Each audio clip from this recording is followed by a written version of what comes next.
As we get started, we'd like to remind you of a few things. The primary purpose of this presentation is education and celebration. As we share information about our community, please remember that no one is ever done learning about other communities. So, we encourage everyone to pay attention and try to learn something new.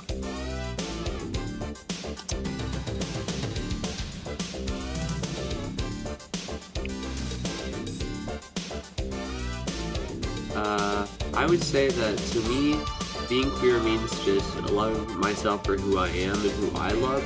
Because, growing up I wasn't exactly proud of who I was, but, using the word queer for me just means, I am who I am, and I'm proud of it, I guess. I don't know. Is that cheesy?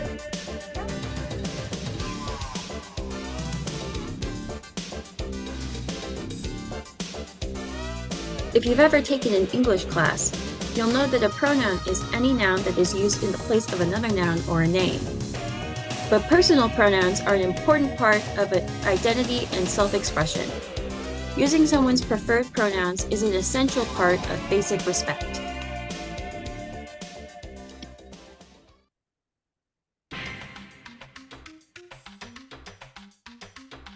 Being an ally, to me, means that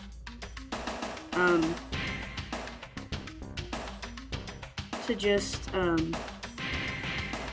I guess not to say that people aren't trying, but just if people have different pronouns than what you're expecting, or like someone looks like a girl but uses he, him, it's like, even if it's not natural to you, just try and make a little bit more effort to use the correct pronouns, because it can cause a lot of pain when they're not, and it's, yeah.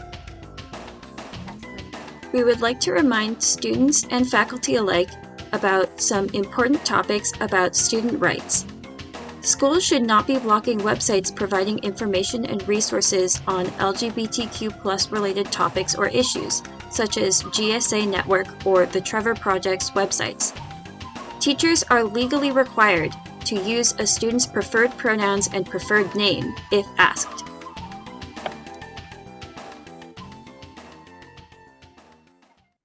My favorite thing about the queer community is that it's a bit of a stereotype, but from my experience, it tends to be full of the most expressive and artistic people I've ever met. And all the friends I've had since I was very little have come out over time. I didn't need to go actively in search of people who understood me. I was lucky enough to subconsciously find my people. And I think that amount of understanding and openness that we all have for each other is really beautiful. Hooray!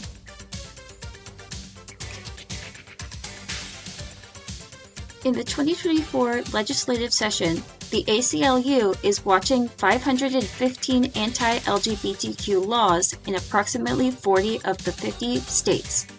Most of these bills or laws target censorship of school curriculums, creating healthcare barriers for trans people, forced outing in schools, religious exemptions, and sports bans. Some examples include Texas's bills SB 12 and SB 17, which make drag performances illegal and prohibit diversity, equity, and inclusion offices at state colleges and universities. Montana's law SB 518, which lets schools forcibly out and misgender transgender and non-binary students. And Florida's Don't Say Gay laws and SB 254, which lays criminal penalties, including felony, on providers who provide gender-affirming care and prohibits Medicare from covering gender-affirming care, among other provisions. The impact of Roe v. Wade's reversal on marriage equality. As many of you may know, Roe v. Wade was a Supreme Court decision that protected abortion. Roe was decided because, at the time, the court stated it was protected by the 14th Amendment's implied right to privacy. Marriage equality is the result of the court's Obergefell v. Hodges decision, which is also derived from that 14th Amendment's guarantee of the equal protection of the laws. Though these two cases do not rest entirely on the same premise, privacy versus equal protection, they both come from similar interpretations of the 14th Amendment, which are falling out of favor with the current court.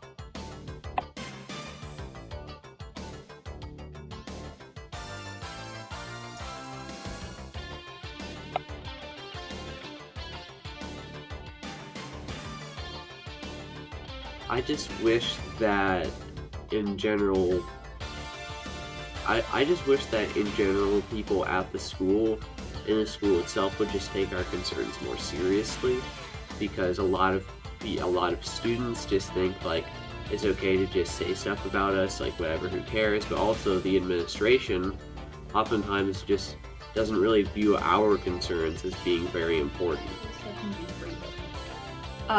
What Costa could do more for people who are queer is be also like a culture shift, because like today I was just sitting on some bench because I was doing something, and then I just heard some people walk by say the F slur. I wanted to say something, but they walked by so fast I couldn't even see them. I was like, because I was kind of ignorant because I don't really listen to other people talking, and I thought that we didn't have as much problems as we did. But just because I'm not listening as much, and like I think that principle of listening more should be like what Costa's doing, like listen more to what's going on and be more understanding, not be like, oh, we're fine. Just like listen in, keep an ear open. Bars. Do you wanna? A microaggression is a comment or action that subtly and often unconsciously or unintentionally expresses a prejudiced attitude toward a member of a marginalized group. Microaggressions are one of the most common forms of prejudice.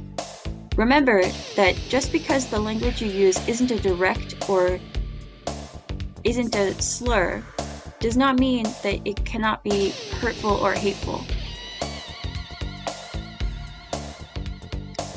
As a historically misunderstood and underrepresented community, queer people are especially vulnerable to demonization in popular media. Queer characters, even underage ones, are often portrayed as overtly sexual, creating stigmas and stereotypes around queer people in real life.